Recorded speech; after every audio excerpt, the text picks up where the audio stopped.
La querelle des chiens et des chats et des souris. La discorde a toujours régné dans l'univers, notre monde en fournit 1000 exemples divers, chez nous cette déesse a plus d'un tributaire.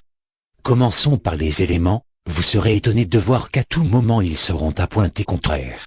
Outre ces 4 potentats, combien d'êtres de tout état se font une guerre éternelle. Autrefois un logis plein de chiens et de chats, par centares et rendu en forme solennelle, vit terminer tout leur débat. Le maître ayant réglé leurs emplois, leurs repas, et menacé du fouet quiconque aurait querelle, 6 animaux vivaient entre eux comme cousins.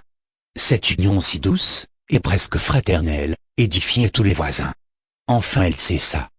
Quelques plats de potage, quelque os, par préférence, à quelqu'un de donner, fit que l'autre partie s'en vint tout forcené représenter un tel outrage.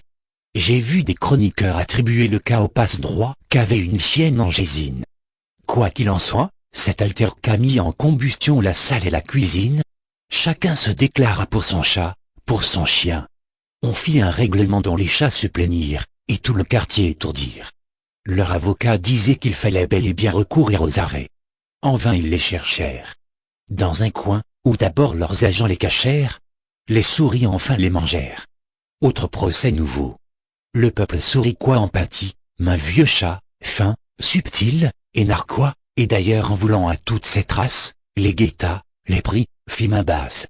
Le maître du logis ne s'en trouva que mieux. J'en reviens à mon dire. On ne voit, sous les cieux nul animal, nul être, aucune créature, qui n'est son opposé, c'est la loi de nature. D'en chercher la raison, ce sont soins superflus.